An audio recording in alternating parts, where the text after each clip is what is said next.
Hey guys, it's Tiny Tom Logan back with another video for you, and I'm here with the second of my RTX 5090 reviews. Now, I have got the video live for the Founders Edition, which is live on the channel already, and we've obviously done all of the DLSS 4 and multi-frame gen stuff. But the big shocker with the Founders was the fact it was just a dual slot. And then that does mean that what was going to happen with the aftermarket cards. Now, I do have, or I'm lucky enough to have, the MSI Suprim, and this is the SOC card. So this is the fastest card that they're going to produce out of the box at the moment. It's the hallowed version, but what that does mean is it's going to use more power, might be a bit warmer, but we'll look at temps in a minute because I think that's going to be a bit of an eye-opener for you. But obviously we were wondering what was going to happen with the sizes, because with the Founders Edition, the way that they made it so small was the fact the PCB was tiny and then the airflow could flow up both sides. So just to recap, the air does go right the way through the front by the video cards now.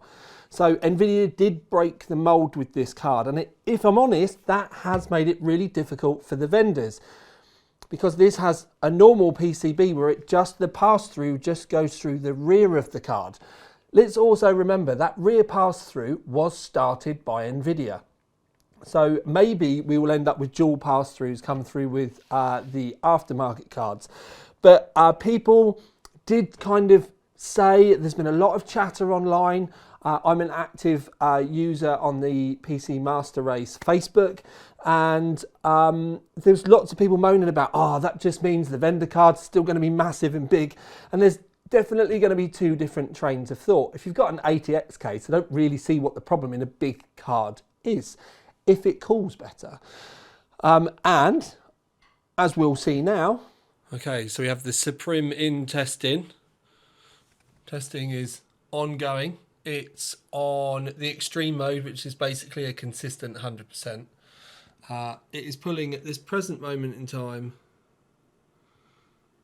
over 800 watts, as you've seen it just flick up, but it obviously does move around. Now this is GPU Z. This one is set for average. This one is set for a maximum. So this is what we'll have a look at. You can see their maximum GPU temperature, 72 degrees. Memory temperature is actually quite mad, because that would have been 90 degrees on the Founders. Fan RPM on the Founders would have been about 1500, so we have gone up a little bit with that. But if I open, and yes, we are doing this very raw, because at the end of the day,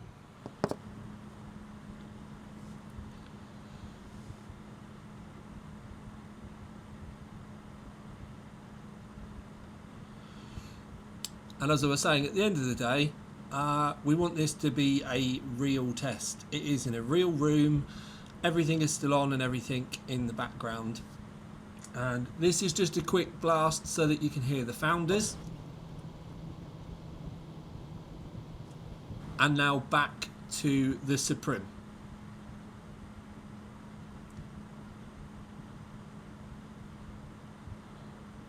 Please remember, the microphone is right near the graphics card and the door is open. The case actually insulates an awful lot of the noise. See, it does. The size has helped.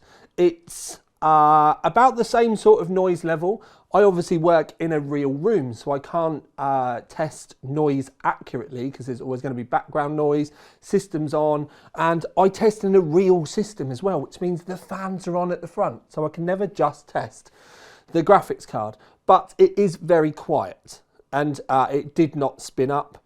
I've had no noise issues with the card at all.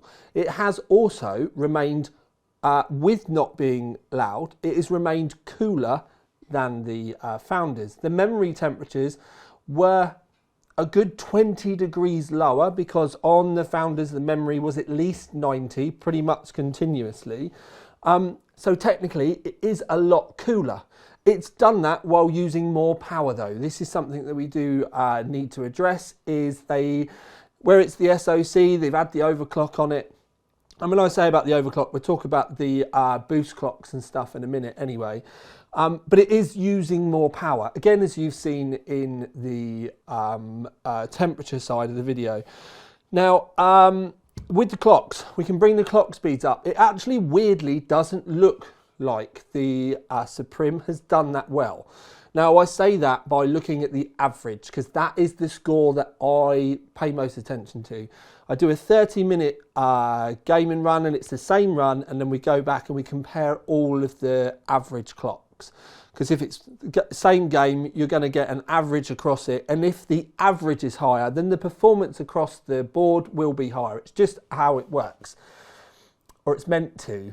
Anyway, I'm going to assume that MSI have upped the power limit on the card, and allowing that power limit to go up on the card hasn't necessarily affected clocks, but it has affected, we're just going to have to call it efficiency. I know efficiency with an 800 watt system and a 600 watt card is a loose term, but even though the average clock was lower, it, as you're going to see now, has performed in pretty much everything better than the Founders Edition. And it is pretty much everything. There's the odd title where it doesn't, and I do mean the odd title. There's a couple of AMD specific titles where even the 7900 XTX is faster than the 5090, but they're the rare titles.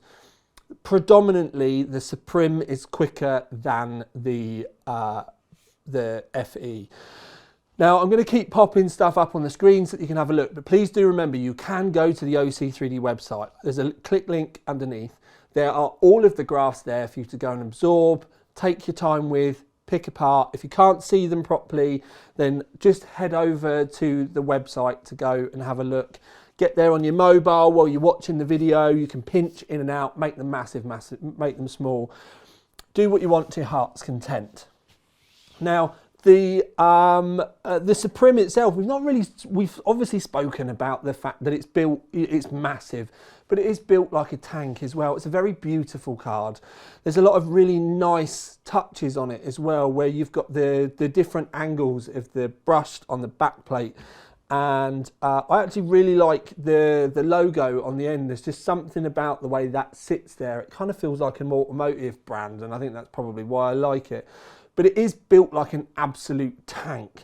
You do get the extra cable that comes with it. It's an adapter. I don't like adapters. Please don't use it, but it's got the 2 colour on it. Now, I know I can hear people saying out loud about prices. Now, I do want to say that I know that MSI are going to have the Ventus card available at MSRP, which is $19.39, whatever it is, and it's their Ventus overclock as well. But that will come in at the same price as the Founders. The Suprim, they're still scratching their heads about in a really annoying way at the moment. So I'm actually filming this 2 hours before the NDA because I've been waiting for a price and I've still not got one. So I've had to just go, well, I'm just going to have to get on with it. It's not going to be cheap though, is it? Do I think it's going to be more than 2,500? My gut feeling is telling me yes. But I don't know. So it's a very difficult card to be able to basically compare price-wise when I don't have a price. All I can say is it is cooler, it is quicker, and the sizing is going to be a very personal thing to you at home. Do you want a small card? Yes, don't buy the Suprim. Do you want a massive, hench, completely over-engineered card? Yes, then the Suprim definitely deserves to be on your list, as long as the price comes out and it's not $3,499, because we don't know. It could be. I really hope not. Well, it can't be. But you get what I'm trying to say. I haven't been given a price. Do I have a feeling that it's going to be more than 25? Quite possibly. If you think about the prices of the old cards before, the 1490 was meant to have been around the £1,500 mark. The Suprims were always significantly more expensive than that. And then normally what happened is they go to an e-tailer and then they'd put the e-tailer tax on it as well. So the MSRP went out the window, but then that was always down to disties and there was lots of arguments about whose fault it was. So as far as pricing is concerned, it's definitely going to be something that we're going to have to keep an eye on, but they don't actually go on sale until the 30th next week, when all the 5080 stuff comes out as well. So there's lots that we can and can't talk about, but I've done the testing. We've had the DLSS4 results, we've had the performance results. You can see it uses more power, but you can see it's cooler. So size and price at the moment is the thing that you guys at home need to make your mind up with.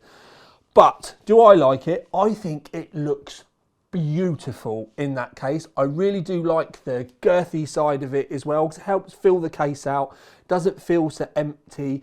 I personally like it, but then I do personally like big cards, so that's fine. I've now got he likes big butts in his head. Anyway, so I've gone off on a completely random tangent. I've had too much coffee. Hope you enjoyed the review. There's definitely going to be lots more 5000 series content from me, because there's a big pile of stuff over there for me to be getting on with the moment that I finish this. Thank you very much for tuning in, but for now at least, this is Tiny Tom Logan with another video for you out. Love you, sis.